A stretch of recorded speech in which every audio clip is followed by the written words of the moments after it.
So, we're getting to the start of the interview season, and if you've gotten some interviews, you're probably scheduling them right now. You're probably watching a lot of our videos, reading a lot of our blogs, etc. If you haven't gotten any interviews, now is not necessarily the time to panic. It's still very early. In fact, some specialties have not even sent out any interviews yet. So it's still fairly early, although some of the bigger specialties, internal medicine, pediatrics, family medicine, et cetera. I know that some programs have started sending out interview invites. Some have already even had interviews, but these will continue to trickle out over the next month and beyond. So now is not the time to panic, but for I would say the next month and a half, if you haven't gotten any interviews, or even if you have, you'll still continue to see those invites trickle in slowly but surely. So, how do you prepare for an interview? If you're a U.S. Graduate, you've probably already done several interviews, whether it's for undergraduate and for medical school. If you're an international medical graduate, you may have never done a formal interview before. Those are oftentimes the biggest questions that people have is like, what do I even do? How do I even get started? I think the best thing that you guys can do is just getting started. Just use the online resources that we've provided for you. We have several blogs on our website that go through how to prepare for the interview, how to dress for the interview, common interview questions that you're going to be asked, and we even provide sample answers to those questions, so you can kind of see what you should be saying, but obviously tailor it to your specific story. We also have several mock interviews that are available on YouTube. Mulke Assad interviews me. He's interviewed several others. So I'm, more of an example of a U.S. graduate. If you're a U.S. graduate that's applying, you could look at that. He's interviewed several IMGs, so you can get a flavor of different interviews, different types of answers, and kind of see how people conduct themselves in what would be considered a good interview. The other thing that you can do to prepare yourself is sign up for our mock interview preparation. So you would be assigned with me or one of our other advisors, and we sit down and do a 1 hour session with you where at least the way I do it is I like to do 30 minutes of mock interview where I pretend that I'm an interviewer or a program director. I ask you a bunch of questions, I take notes throughout the whole time, and then we spend the second half of the hour going over feedback, kind of strategizing how to answer those questions appropriately for you, talking about what you did well, what you did, what you could work on, what you could do better. And typically, people find these sessions to be very helpful. I always tell folks to shoot me a message after their upcoming interview, and I always get good feedback from folks. They always send me an email saying, thank you for the preparation. This was helpful. This was helpful. And then I also, people give me feedback from the interview trail. So I'm getting text messages all the time saying, I was asked this question at this interview. I was asked this question at this interview. So that allows me to kind of further and refine my interview techniques as the interview season goes on. Every year there are certain questions that are new that come up, so I try to incorporate those into my interview prep. So if that's something that you're interested in, if you haven't already signed up for that, and you're a little bit worried about your interview prep, I would highly suggest you go to our website and sign up for one of our packages. And if you want to do a session with me, you can certainly request me, and they'll connect us and find a time for us to work together. Or if you want to work with another interviewer who is specifically specializes in your area of the discipline that you're applying into, that's also totally appropriate. So let's get back to the interview itself and how you can best prepare yourself for it. So first things first, people tend to freak out a little bit, and they try to, they ask me, how do I answer this question? How do I answer that question? What's the best way to answer this question? And there are a million questions that you could potentially be asked on the interview trail. And the thing that I tell people is that the interview is not, it's not like the USMLE exam. It's not like any test that you've taken, because it's not a test. It's not a multiple choice test where there's a right answer, and there's a way that you can study for all of the questions you could potentially be asked. The interview is less of a test and more of almost like a conversation. The other way to think of it is it's almost kind of like you're going on a date with somebody, because in a lot of ways when you're interviewing these programs, they're interviewing you, you're interviewing them to see if you're a good fit. You really want to see if you're going to be happy at that place for the next 3, 4, 5, 6, 7 years, depending on what you're applying into. So it's kind of like dating in that sense to see if they're a good fit for you and if you're a good fit for them. Um, the first thing that most programs will ask you when you go into the interview room, I would say that the easiest question and probably the most common one is some variation of "Tell me about yourself." This is probably the most common question and the one that a lot of people struggle with the most because they don't know how to answer it. And honestly, I think if you think about it, it should be an easy question. You kind of just tell your story, tell them about yourself. Where are you from? Where did you grow up? What drew you to medicine? Where did you go to medical school? When tell me about things that you did in medical school outside of going to class and passing your test. Um, Tell me about your journey to, why you decided you wanted to come to the United States and when you got here, what you've done since you've been here, if you've been in the United States.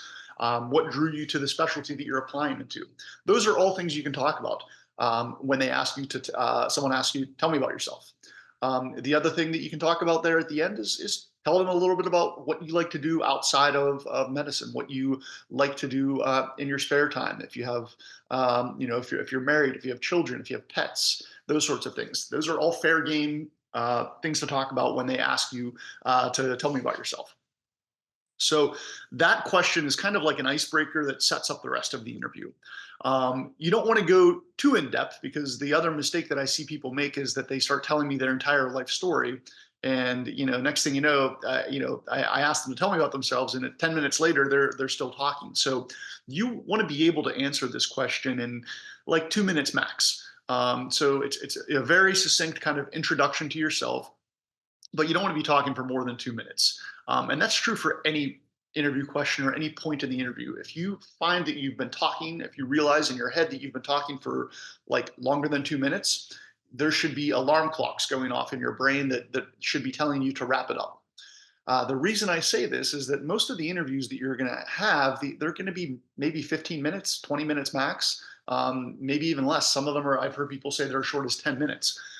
So if you're talking for 3, 4, 5 minutes, that's a significant portion of the interview. You want the interview to be more of a two-way conversation than you kind of just talking for the entire time, and vice versa.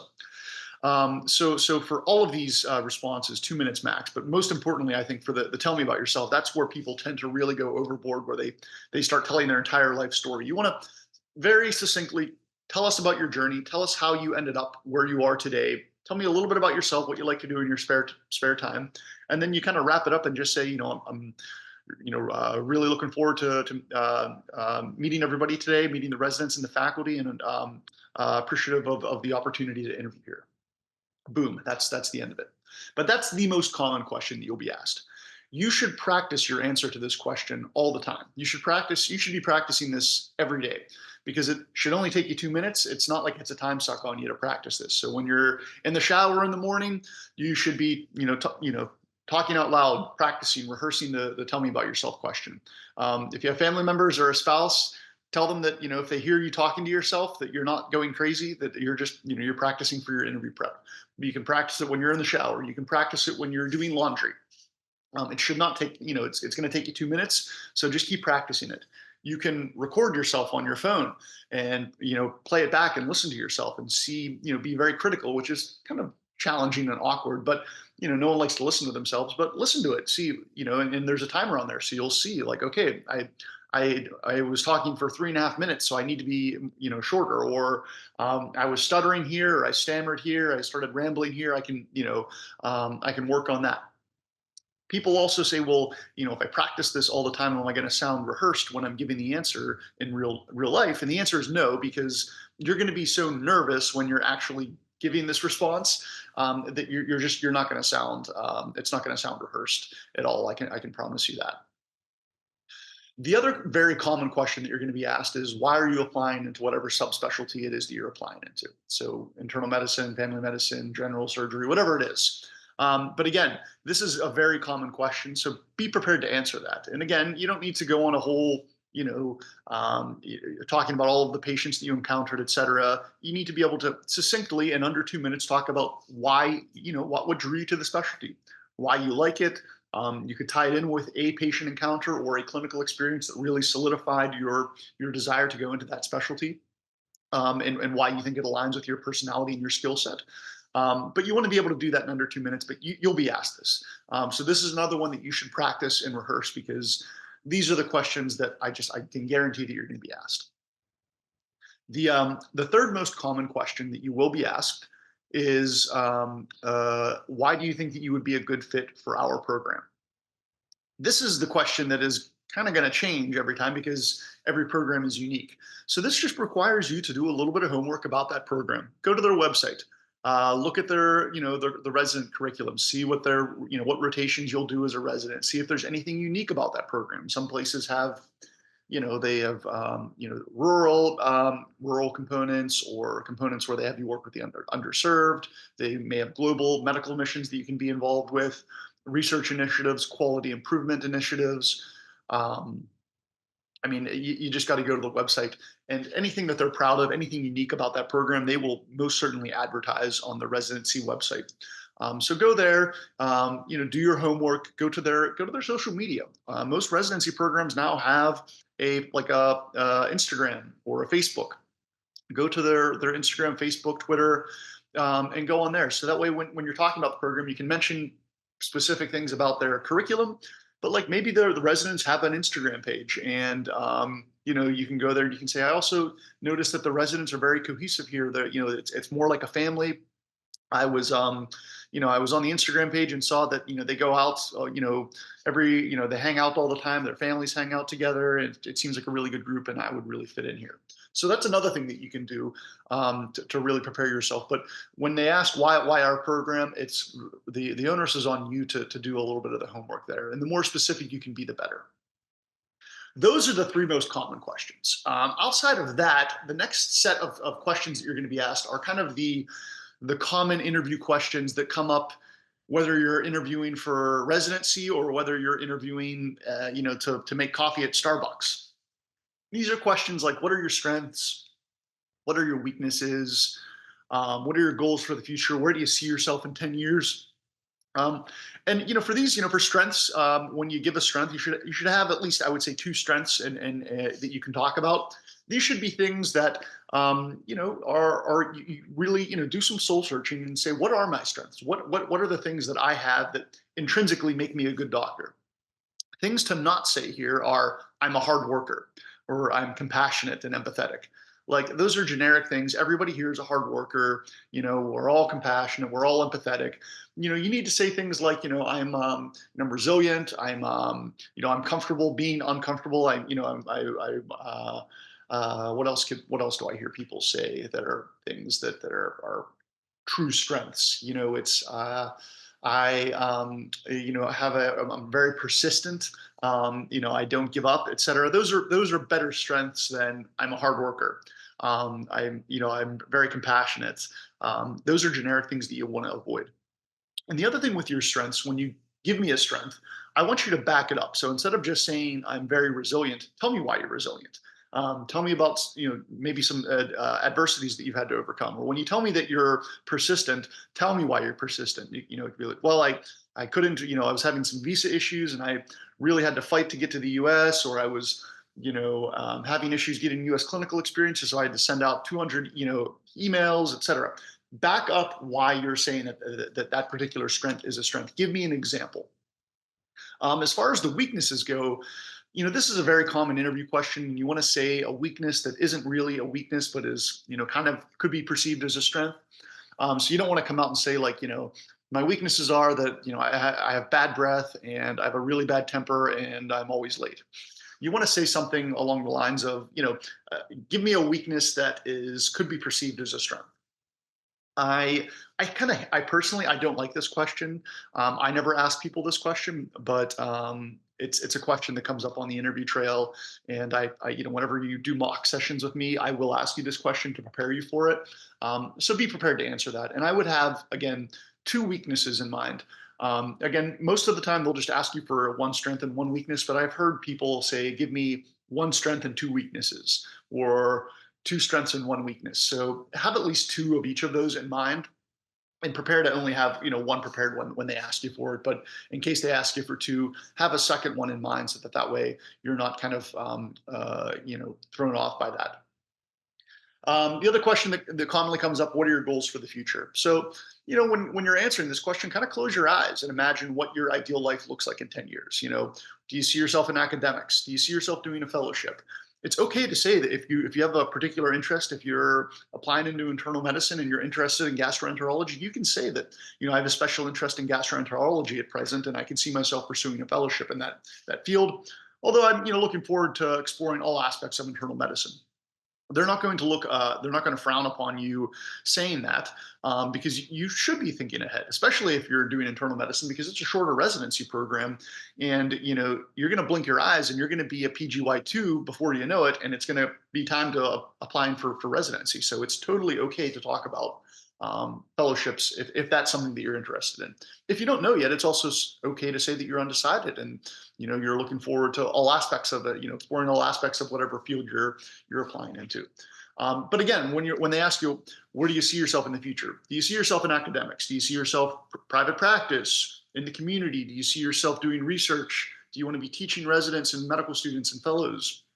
Do you see yourself doing community outreach, setting up global health initiatives, volunteering overseas, et cetera? Those are all things that you can talk about when you answer that question. But it's a good thing to think about because it's good to have a plan. And that's all they're asking you there. So that's kind of that second tier of questions that you can be asked that, they're fairly common questions that I see popping up on the interview trail, regardless of what you're applying into. The next set of questions are kind of the rest of the questions you could be asked, and it's up for grabs. You may be asked behavioral questions. There may be certain rooms when you go into an interview where you just get behavioral questions for 10 minutes or so. And these are questions of, tell me about a time when you had to do X, Y, or Z. Tell me about a time where you overcame adversity. Tell me about a time where, you had to deal with a patient that was, very angry or was, disagreed with the treatment plan. Tell me about a time where you made a mistake. Tell me about a time where you had a conflict with a peer. These are all questions that require you to reflect on your experiences as a doctor and as a human being, over the past, 20 to 30 years. I think that, especially the more clinically based behavioral questions, I think US graduates tend to struggle with these a little bit more because, in the US, your experience as a third year medical student, you're mainly just kind of an observer. So you're not part of the care team. I think the IMGs typically have a little bit of an easier time with this just because they've done oftentimes an intern year, or maybe even done, a residency or practiced on their own. So they have a lot more clinical experiences out there to draw from. But you really just need to kind of think about your experiences and the most meaningful clinical experiences and experiences in your life that you can use to answer these questions. Oftentimes, if you have a handful of experiences, you can use that same experience to answer multiple behavioral questions. So, a question where they ask you about, a time where a patient disagreed with the treatment plan could also be, the answer to, if they ask you about an ethical situation you encountered in the clinic as well. Or, your time where you were having a disagreement with your peer could also be an ethical issue that you had to resolve as well. You can mold your response to answer multiple different questions. But you really just need to think about this. Again, there's no way to possibly prepare for all of the potential behavioral questions that you could be asked. But you can go to our website, you can look at the most common versions of that and kind of just sit down. I mean, when I was preparing for the interview, I kind of just sat and thought for a while about how I would answer a lot of these questions. And again, you're going to be asked a question, that you had never thought of, and you'll just think about it and you'll be like, oh yeah, well, you'll actually start to get better at answering things on the fly because you're going to get used to utilizing that part of your brain where you reflect on your life and a lot of those experiences. So that's the behavioral question component. You may be asked clinical questions to talk about, what you would do in this scenario. You're probably not going to be asked like treatment questions. I was only, when I applied for plastic surgery, I was only asked like anatomy questions and maybe two of the individual interviews that I went on out of all of the interviews that I'd been on. And it was, like they'd asked me, the one person asked me like, what my favorite surgery was. And I told him, and then he asked me like what the blood supply to that area of the body was. So it wasn't anything that was really crazy. If you are asked those types of clinical questions, it will be pretty basic stuff. Like, you get called into a patient's room, there's a condition a critical condition called and the patient is their oxygen saturations are low. What are you going to do? And it very basic stuff. And that's even if you're asked that. Other questions, you may be asked more thought-provoking questions. What do you think the biggest challenge is facing healthcare in the United States? What do you think the biggest challenge is facing your field? Where do you see the future of your field going? AI is a big thing that's come up in the past. People have asked, how do you see AI being utilized in healthcare? What are some of the challenges, and what are some of the opportunities that we have with this? They will ask you silly questions like, what your spirit animal is, what your favorite movie is, what your favorite song is. I have a whole list of thought-provoking and silly questions that I ask people. I mean, I have a whole Word document that I go through. So when I'm doing my mock interview with people, I have the basic questions that I ask people, and then I have kind of my very thought-provoking questions that I ask as well. And I'm not going to give away all of my questions here, but there are a handful that I ask, and it's funny. Regardless of who I'm interviewing, I know that I have like 2 or 3 questions. When I ask that question, like everybody looks at me with a blank face, which is always kind of funny. But it also goes to show that when somebody is asked a really thought-provoking question, if you're in that part of the interview and you're asked a question, you literally have no idea what to say. If you're feeling that way, everybody else is probably feeling that way too. And I can tell you that from my experience, having interviewed hundreds and hundreds of people in my mock interviews. I know the thought-provoking questions that are going to trip people up, and that's okay. If it's really thought-provoking, you should have to think about it. And you can say, if you don't know the answer right away, just say, "That's a really good question. Can I think about that for a few seconds?" And just think about it. Take a deep breath and come up with a response. If you're in that situation, don't freak out. Everybody else is probably in that situation. If it's a really thought-provoking question, no one has an answer right off the bat. Um, at the end of the interview, you're going to be asked the I guess I should say the fourth most common question, which is, what questions do you have for our program? You should always have 1 or 2 questions for every interviewer. Even if you don't have any questions for that interviewer, even if it's been a long interview, you've been at the program, you've been interviewing for 5 hours and you've met with, every faculty member on staff, and you've talked with all of the residents, and you're tired and you just want to, take a nap. Ask questions. Even if you don't have questions, just have generic questions that you can ask any interviewer.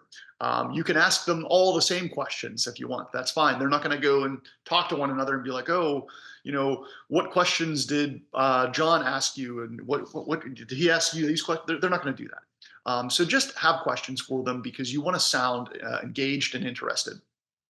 You may have real questions that come up organically. The program director will give a presentation at the beginning of almost every interview, and if, you may hear he or she say something that you have a question about. They may talk about a certain aspect of the curriculum, so you can bring that up.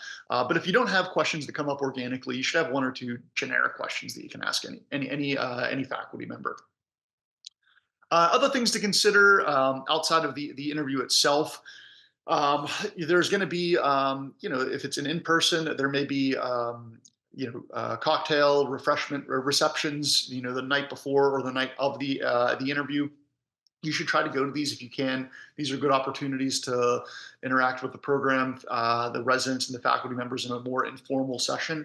But do realize that they're still kind of evaluating you in these sessions. So maintain be professional, but also be aware that they're evaluating you. But these are good for the programs to get to know you in an informal session. And these are good for you to see how the residents interact with one another. These are things that you should take notes on, because at the end of the day, we're going to be having conversations in February about how you're going to create your rank list. And these are all things that you're going to have to take into consideration when you're deciding what programs to rank when and where. So you should definitely go to the receptions if they have them. If they have them via Zoom, you can also go to them. It's a little less insightful. But again, if you can go to those, it will make you seem it makes you seem a little more engaged, and B, it just gives you an opportunity to get to know the programs in a more informal manner. As far as your background goes, if you want to have just a plain background, that's totally fine. If you want to have a background set up where you have like your desk and you have certain things in your background, that's also fine. Just try to not have a bunch of clutter. Make sure that you have a good, strong internet signal. Make sure you're in a place that's quiet so you don't want to have crying babies or construction work in the background. If you do put certain things in your background, be prepared to talk about them. That's the one thing I always ask folks when we interview residents for my actual program. When we're in a room, if I see somebody that has something unique in their background, whether it's a picture, et cetera, I just ask them about it. So, if you put a guitar in your background, I've had people say, can you play us a song? Or if you're not a guitarist, but it means something to you, just talk about why you have that in your background. But if you don't want to put something in your background, that's totally fine. You can just have a blank background too. Other things to talk about: dress. Dress professional. So guys, just wear a suit that's a neutral color. Black, blue, gray. Darker colors fine. White shirt, blue shirt, tie. Nothing too crazy or flashy. Women, again, just a professional suit is typically the best thing that we recommend. Outside of that, I mean, that's kind of the basics. The other thing that I will say is take notes. At the end of the interview, you're going to be exhausted, so catch your breath, go to the bathroom, get something to eat, but then immediately take notes. Take notes about things that you liked about the program, things that you didn't like about the program, and just unique things that you observed about the program.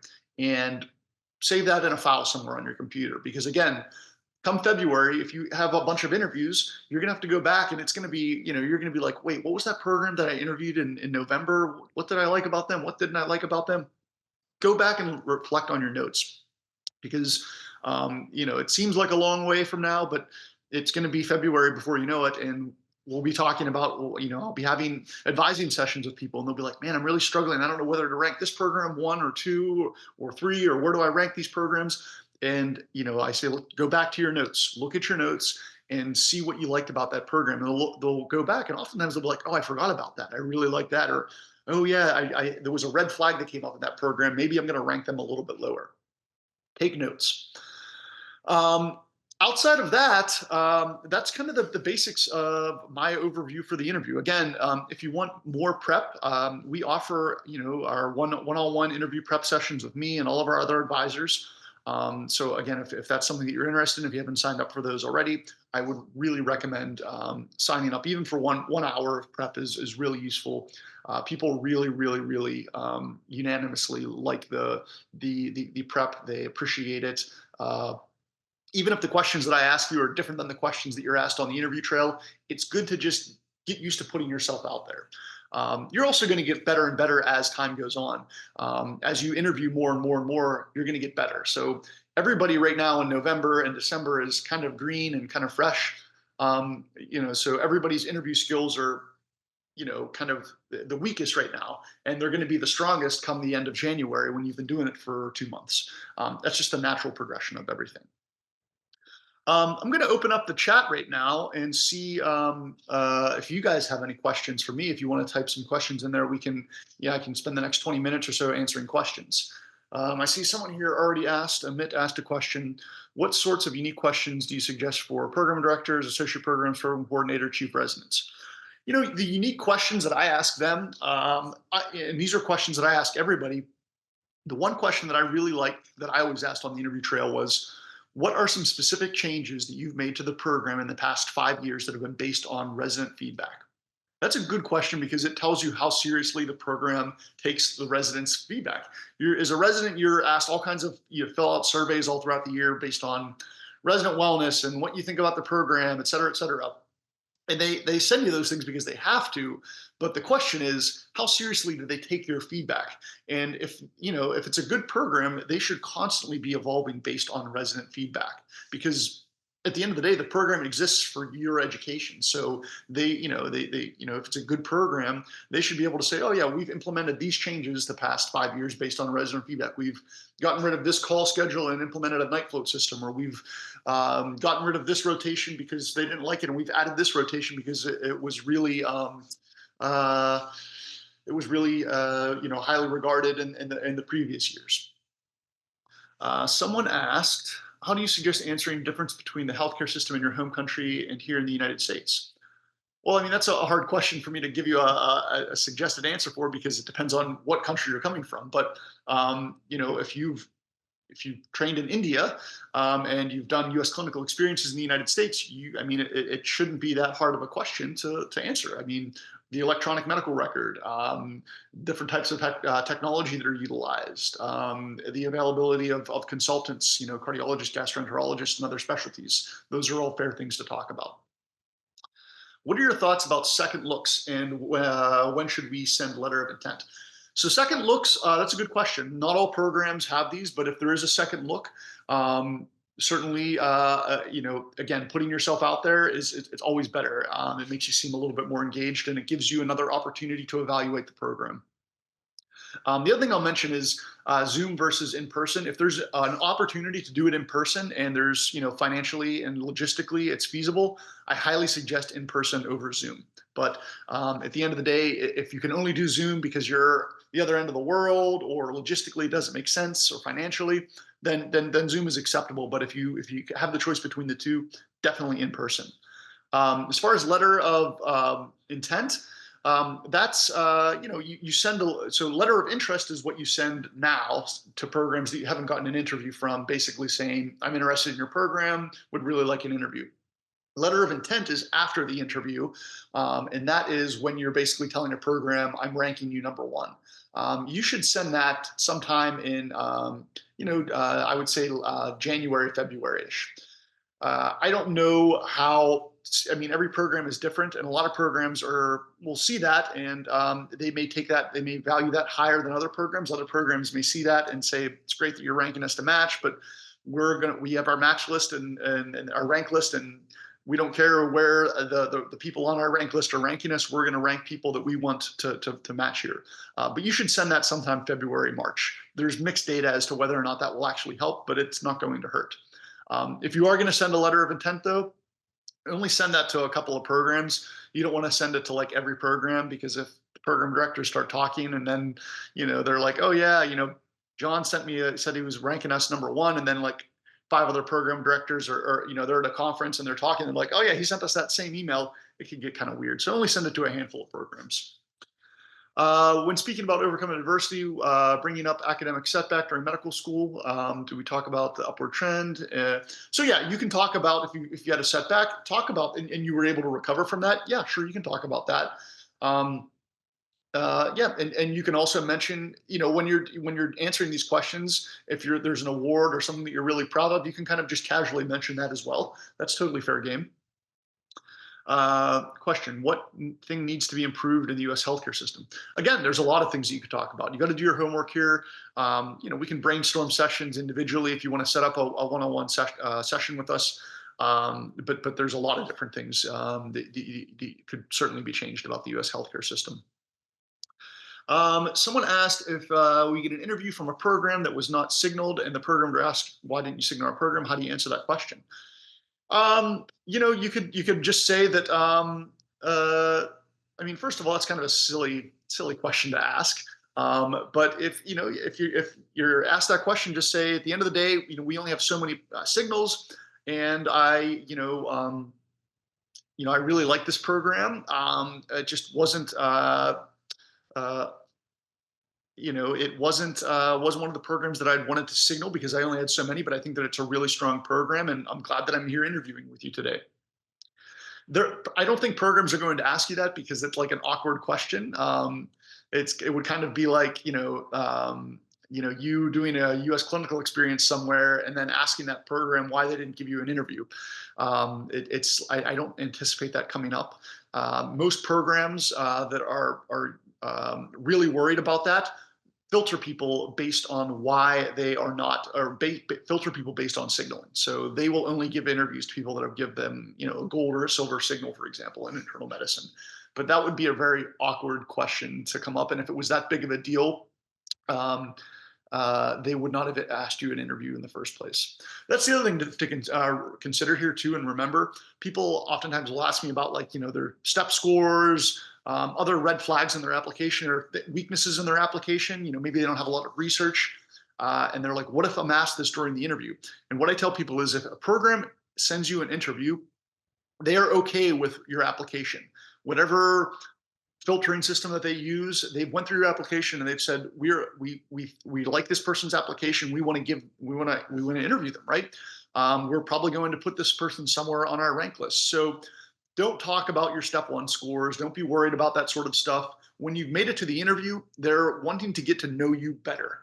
They're okay with your application, with your step scores, with your grades, etc. Those things are typically only used when they're filtering and going through the applications and deciding who they want to interview.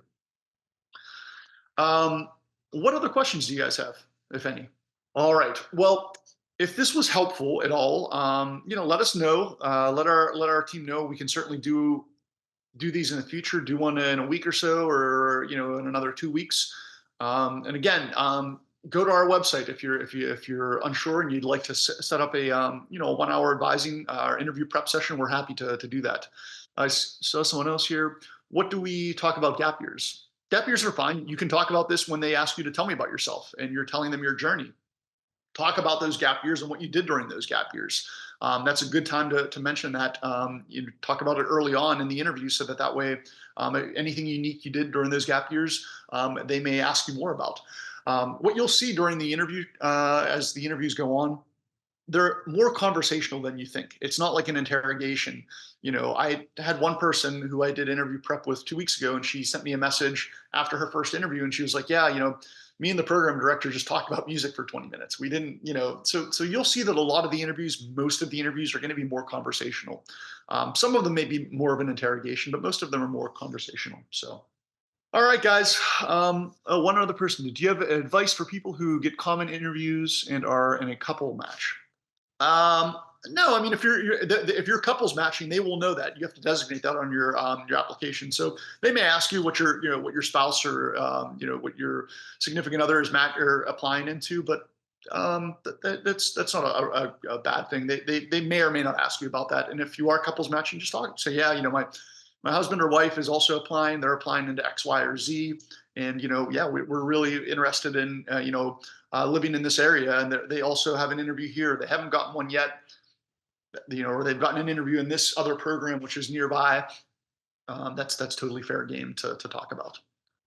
All right, guys, I'll give you back the rest of your time. Let us know if you'd like to if you'd like us to schedule another one of these sessions for you.